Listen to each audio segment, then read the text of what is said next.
Hello, this is Stephanie. Aloha. Welcome to my channel, Turtle Flow Tribe. I'm just going to move that thing from the back there.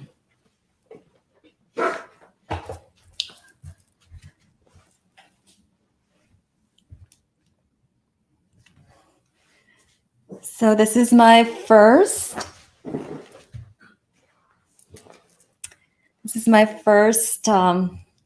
YouTube live, and it's a series that I'll be doing every other Thursdays at 4 p.m. And we're going to be drinking tea.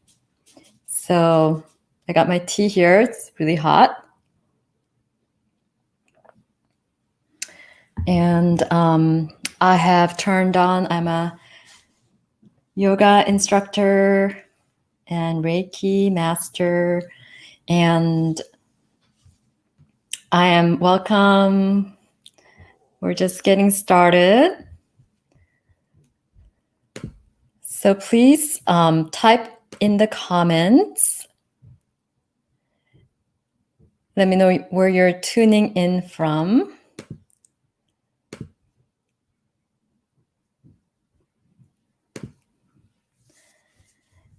And I'll be talking about, today's topic is going to be procrastination and how perfectionism leads to procrastination.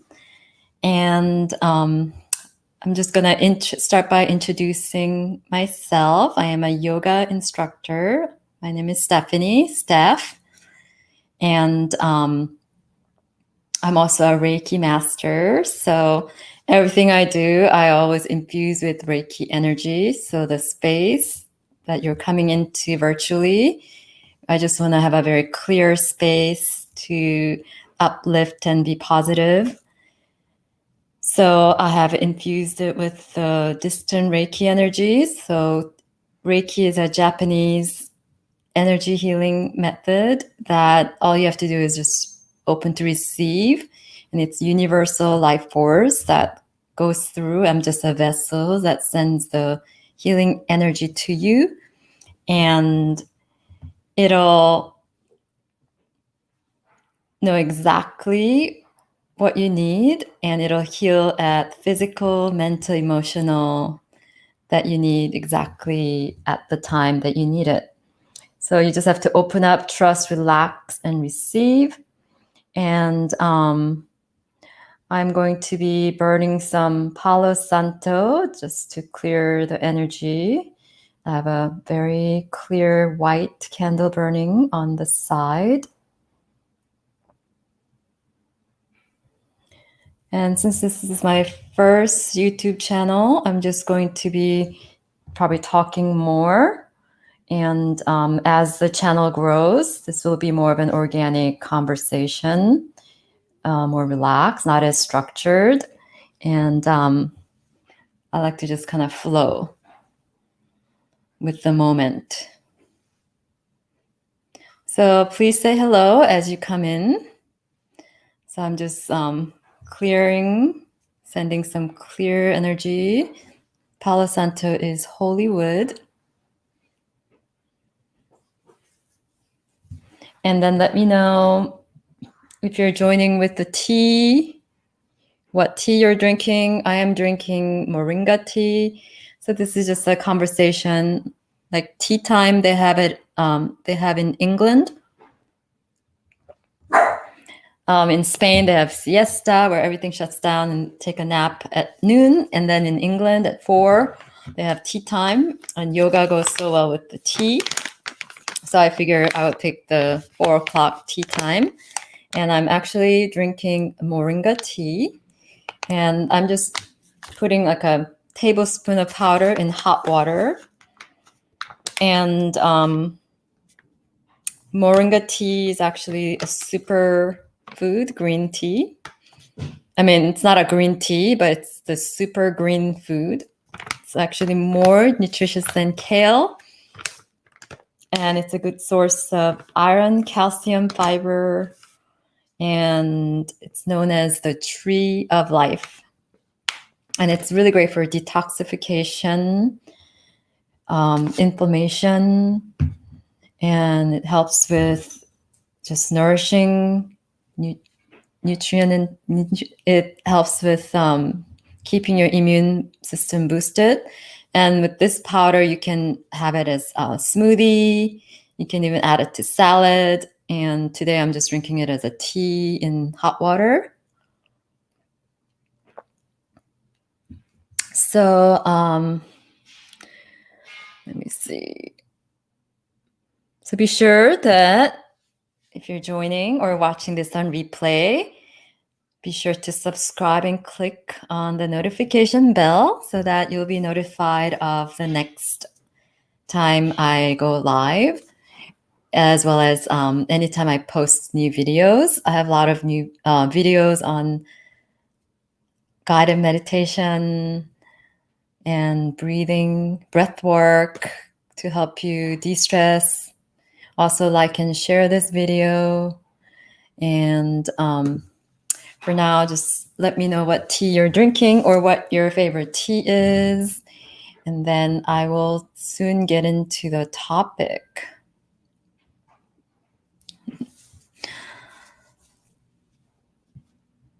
So feel free to comment in the live chat. And every other Thursday, I'll be talking about various topics. So if you have requests for a topic you would like to talk about, please comment below if you're watching it on the replay, or you can type in the live chat to let me know any topics that you need support on or need to learn more about. Again, this is just friends gathering, sharing information to help each other grow, expand perspective, and support each other, especially during this time.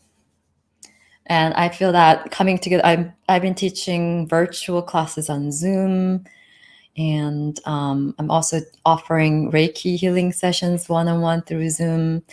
So all those links are either at my Instagram at Turtle Flow Yoga. So you can follow me at all the social media at Turtle Flow Yoga. And I do the most posting on Instagram also. And all the links are there, or you can always come to my website, Turtle Flow Yoga. So let's get into the topic. So I have been a perfectionist pretty much all my life. And then as I'm talking points, if you have any questions, feel free to type in the live chat, or you can type in the comments. And you can also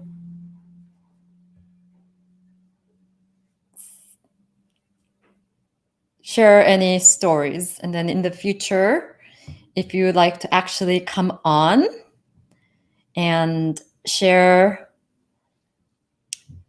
be like a guest panelist with the video, feel free to come on to my live by joining the email at my email list at my website, turtleflowyoga.com, and send me an email. So I'll be going into my topic now. I think I gave enough time. So I've been a perfectionist pretty much all my life. And the qualities that make someone a perfectionist, I think sometimes stems from being criticized a lot as a child and growing up in a certain society. I was born in Seoul, Korea, so there is a very high expectation to always put yourself together, ways of behaving that's acceptable or not, and it's a pretty homogenized society. And I remember just being very OCD from a young age, and it's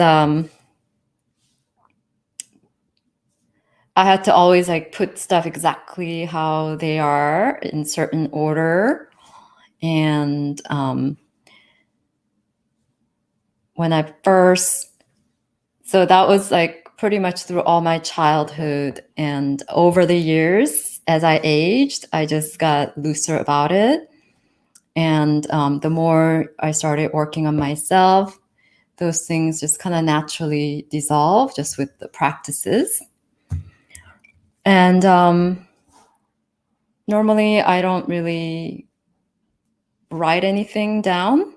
I don't script my videos or lives. I just want it to be more authentic, organic instead of being like a performer. But I did write outline for this one since it's the first live, and I wanted to have sometimes when I'm just looking in the camera, my mind kind of goes blank. So I wanted to make sure I cover certain points that I wanted to make regarding these topics. So the OCD just kind of went away on its own as I got older and as I got more into yoga and just self-help practices and just not being so attached to material. And the biggest impact that perfectionism had in my life is when I was 11. That's when I came to the United States. And at that time, they didn't really teach English at schools. Nowadays, I think they teach English very young in Seoul, Korea.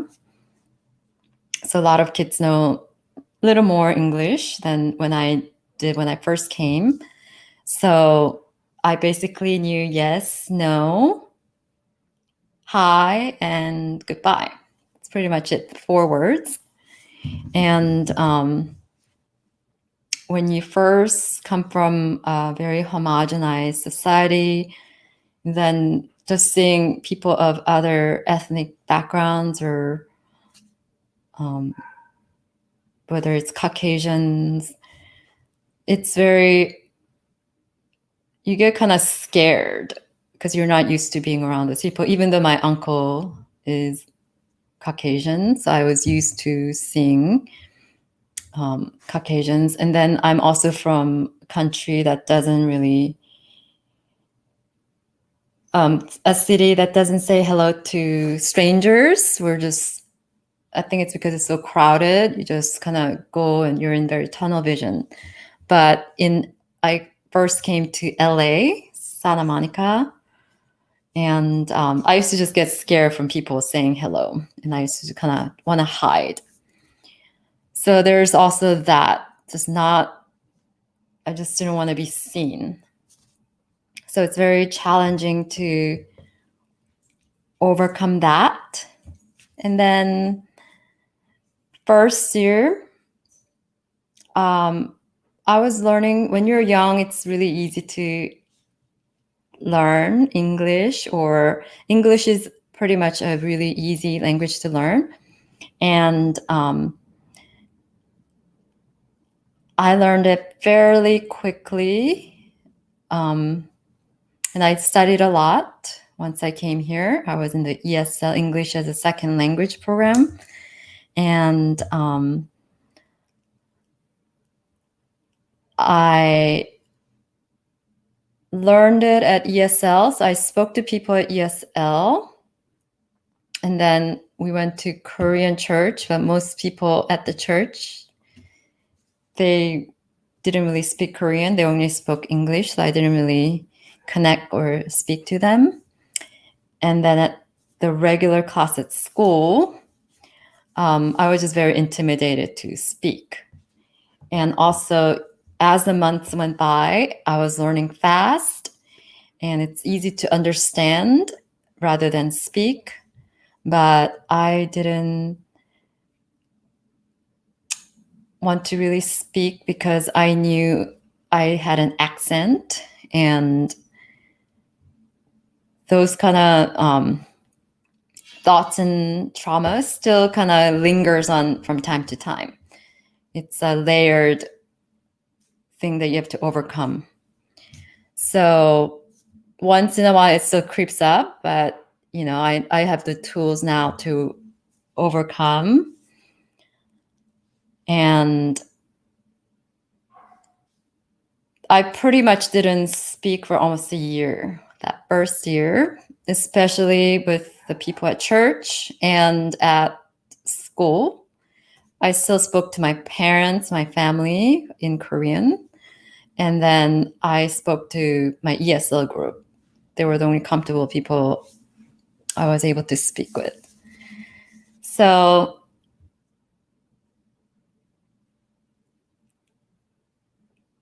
I feel like it really slowed me down. So even after a year, the next year, I still had to go to ESL for a little longer.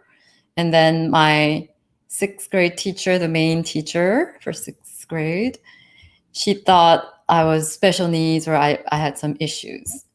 So she was going to send me to special school because she thought I wasn't learning anything because I wasn't speaking. Because I just kind of shut down. And that was mainly due from fear of being criticized because I knew I had an accent and I knew my sentences weren't perfect, but I didn't know how to correct it at that time. So, those kind of slight accents still is hard to get rid of even till now. But, that first year, I knew it was very hard, heavy accent. So I think I just had a fear of being made fun of. But I didn't get seriously bullied or anything. Everyone was really nice. But it was just my own fear. So I think if I just allowed myself to just make mistakes with the language and just have an accent and allow people to just correct me and interact more, I could have probably learned it a lot faster. So it probably slowed me down for at least like a year and a half. And then as a graphic designer, I was always, I guess, encouraged to be very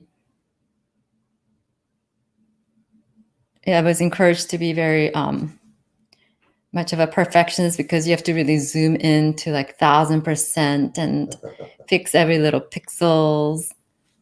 So that didn't help. And I was doing graphic design for 16 years. But because I was such a perfectionist, it actually was in strange ways, good match for me. And I did it really well. But at the same time, I think it just enhanced that perfectionism more. And physically, I was getting ill at the end. So after years and years and years, but I really did enjoy it while I was doing it. And the more I just opened up to self-help and going through depression and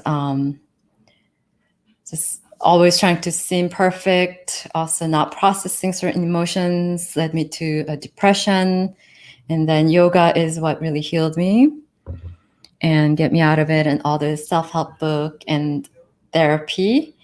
So I fully believe in just combining all the tools, East and West, to really tune in and see what feels right for you, finding the right people to help you.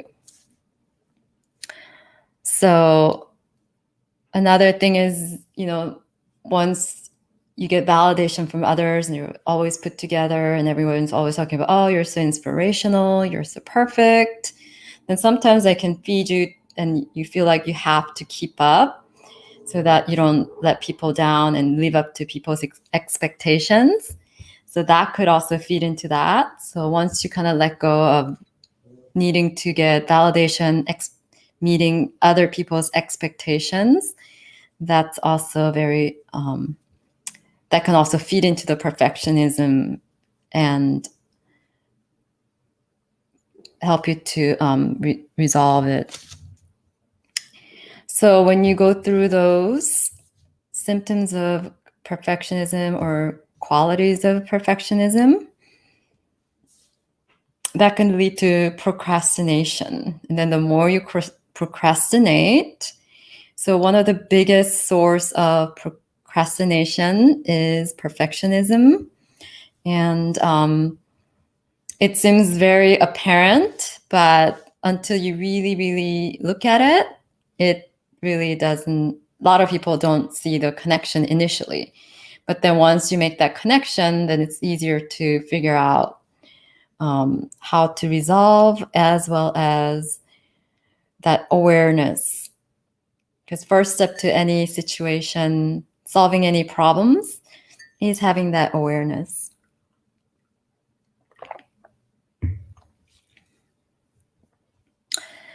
So the procrastination is easier to go through. And oftentimes it makes you not take any actions. And the more you procrastinate from perfectionism, then it also leads you into negative self-talk, which leads to self-sabotaging behavior. And then you get into that downward spiral of depression. And you think, oh, someone else is doing it better than me, so I don't have to show up. But, everyone's unique. So even if you have the same thing to say, everyone has different signature vibration, even with the voice. So some people will resonate with your voice, others will resonate with someone else's voice, more on a frequency, energy wise. And they'll also resonate with the wordings that you might use or experiences that you might have gone through.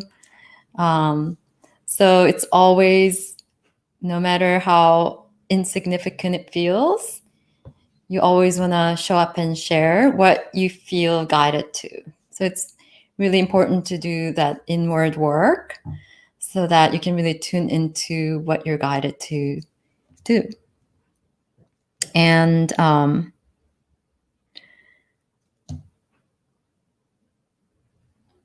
then there's also, if when I get this done or when I achieve this, then only you can do that.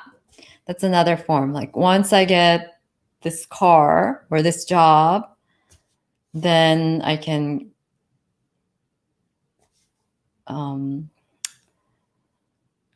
allow myself to take a vacation and allow yourself not to rest. Whereas you can do simple things at home to make a vacation for you at home.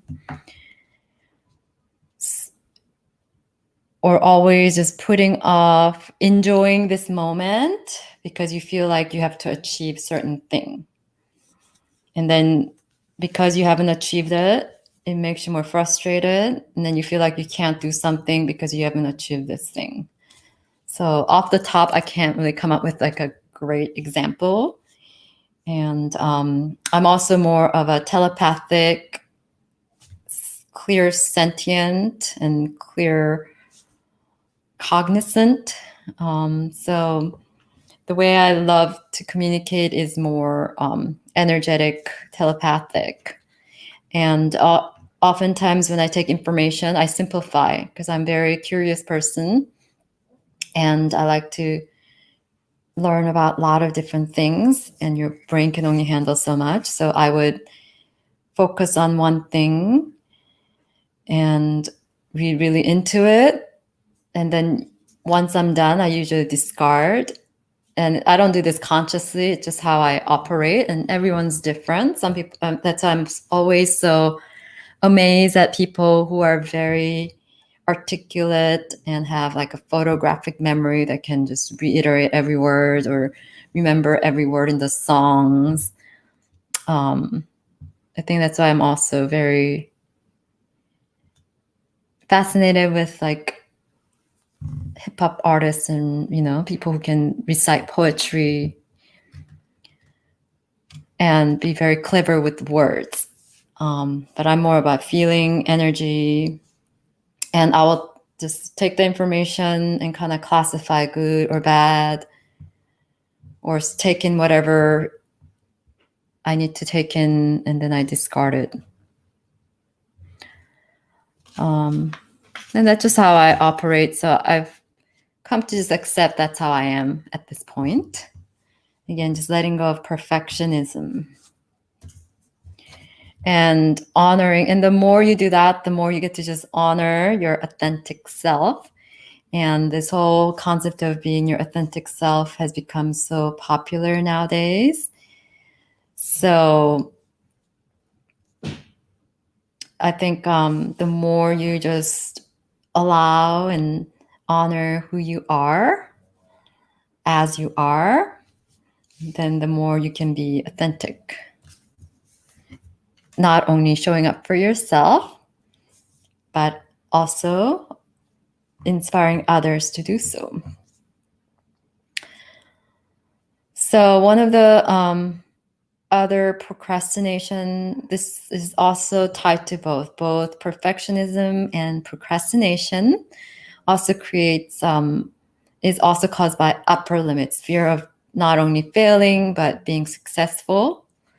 And I think more people have that than not. And I'm currently reading this big book called The Big Leap. And that helps you to identify and release those upper limit issues. And the solutions, I'm going to quickly list them. So solutions,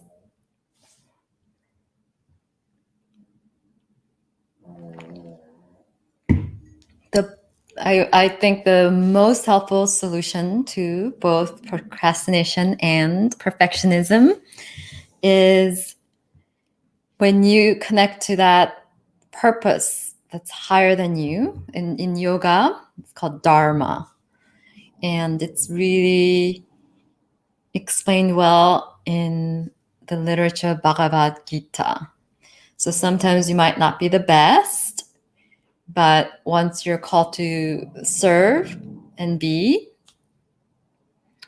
called to that purpose, then you have to just do it with devotion, without attachment, and just showing up and giving your all with devotion, love, and dedication, and just doing your best. And according to 4 Agreements, which is a great book, a very simple 4 principles by Don Miguel Ruiz. I'm sure a lot of people know. The 4th one is doing your best, and that your best changes from moment to moment. So, and it's also about progress, not perfection. And that was taught to me by Marie Forleo, B School. And I also have dogs. So with this live, I'm going to just let everything be instead of, normally when I'm teaching, I have a very controlled situation so that you don't hear the dogs barking as much. So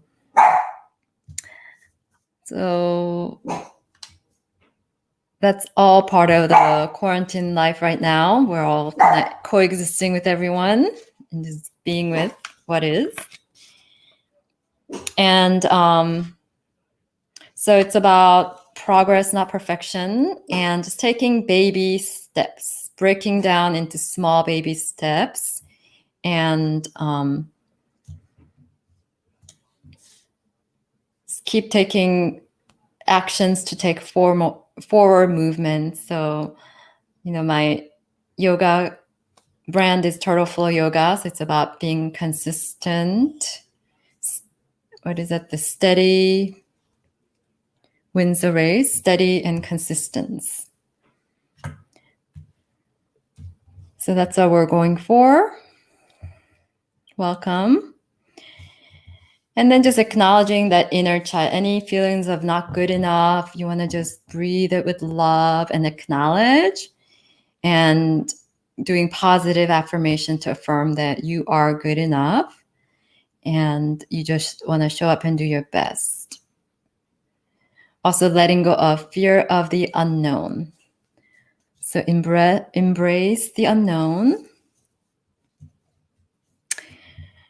And detaching from the outcomes. So again, going back to that Dharma, the Bhagavad Gita, which is an ancient yogic text. So the lesson from there is you want to be about the journey and devotion to that higher purpose with love. And then focusing on that intention with trusting in the unknown, trusting in that inner guidance, that first mind. So the more you get to tap into that first mind, and you can do that through meditation or just being in silence, coming to that still 0 point energy. And next session, the next live, which will be in 2 Thursdays from now, and I'll come with a different tea. I'll be talking about how to identify your first mind, and I'll talk about different types of intuition and the best way to honor and work with your intuition. So,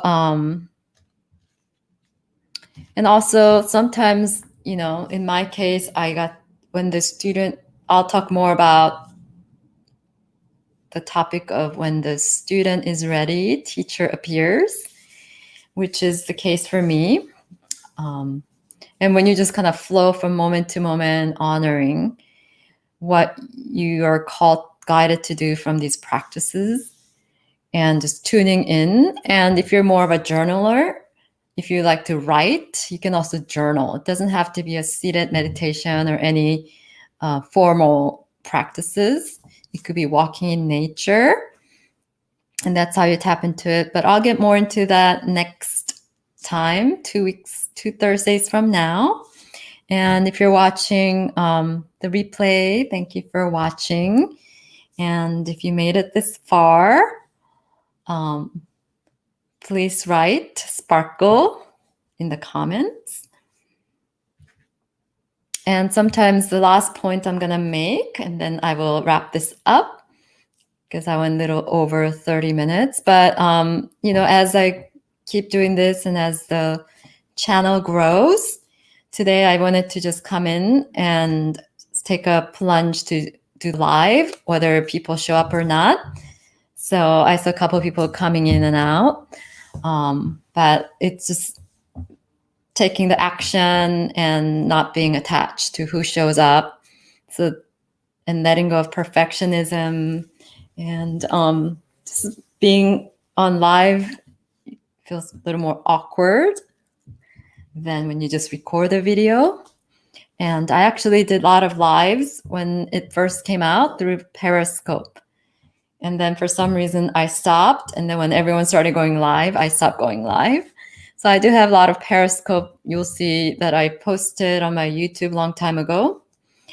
And I've been definitely procrastinating with my YouTube channel. So I started my channel 6 years ago, but I kept putting it off. And the last year is when I started to become a lot more active, and my excuses for not having the equipment and the setup, the lighting, those kind of things. But you just want to keep showing up and doing the best where you're at. And that's a big lesson that especially that we're all learning during this quarantine. And the last point I wanted to make regarding the solutions is that sometimes when you do the work, even though you're not consciously ready, when you're ready, your teacher shows up. And in my case, I was really wanting to reopen my third eye. So I went to this third eye opening workshop. And that's when I met my mentor, Kia Miller. And at that point, I didn't know I was going to go through a training with her and be a mentor, but I was just awed by her radiance and this energy she had. And years later, I ended up applying for mentorship with her. And that's what put me on the path. A lot of other synchronicity came together to put me on the path of teaching yoga. But even yoga was a lot of letting go of perfectionism, how I knew I wasn't, because I was always this behind the scenes person and I had this issue of being seen. I had to overcome that. And I never set out to be a yoga teacher, but I studied with Brian Kess, the first one, and that was just purely to just get healing for myself, be in Tulum, connect, deepen my practice, and practice with my teacher at a deeper level. And then with Kia, I really was called to teach the yoga practices. And when I did the 300-hour teacher training with her, it was so awkward when I first started doing the practice teaching. And just like now with the live, you kind of stumble on words. And then that same feeling from when I was 11, first coming here, not speaking English, that all kind of comes back. And I feel like I start having more accent, or my grammar just kind of goes out the window. That happens, especially when you're bilingual. And definitely when I had to step up to do practice teaching at these yoga trainings, that was very challenging. All that stuff comes up. And that's what yoga training does too. It really allows you to face a lot of the fears and blocks that you have through the movements and through just putting yourself in these situations to get out of your comfort zone. So just being in that greater, but then it's that purpose that's greater than me, that from doing the practice that I got to really tap into and felt the calling. That's when I really had to step up and just do it. And when you keep thinking about that, all those fears kind of melt away. And also just having a mentor that can see the potential beyond what you're now. Sometimes that helps too. So that was the case with me. So I'm very grateful for having such an amazing mentor. And same thing happened with my Reiki teacher, Kelsey J. Patel. And so that also is really helpful, just having great mentors, someone who can see beyond and seeing your potential, and then allows you to have more faith in yourself. But ultimately, the faith has to come from within. And then that guidance calling has to come from within. And that only happens when you show up and do the work. So please try all the different breath work and meditation that I have on this channel. And if you have any questions at any time, you can always write in the comments. And I always answer, especially right now. I don't have that many followers, so I definitely have the time to answer. So thank you so much, especially if you're watching this on the replay. I wish you the best. And I have this new tuning fork that I got, and it's with the Lumeria. And I just want to end with this to clear the energy. and put you into this frequency of miracles. The golden mean.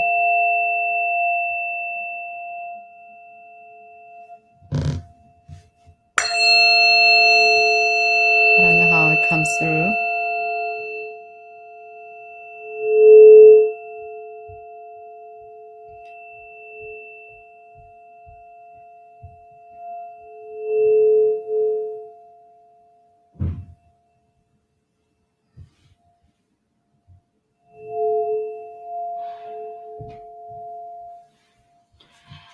So that's pi and the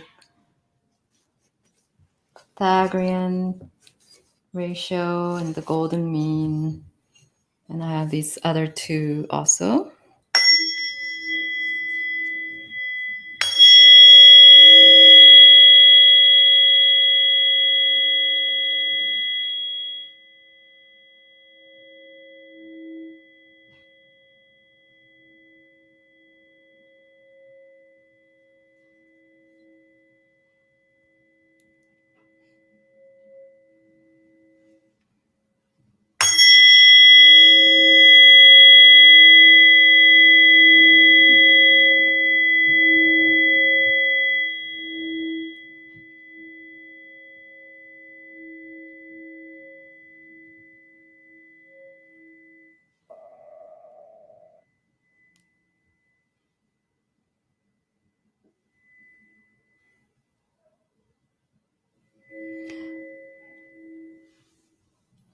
So the tuning forks are a great way to just clear any blockages, uplift your frequency very quickly. So I hope you were able to hear that and receive it. And thank you so much for watching, tuning in. And I hope you'll be able to join next Thursday not next Thursday, but 2 Thursdays from now, which is August 13th at 4 p.m. for Yogi Tea Time. Yogi Tea Time. So thank you so much. Have a wonderful evening. Stay healthy, stay well, and definitely social distance. And namaste. So go within and find your inner sparkle. Bye.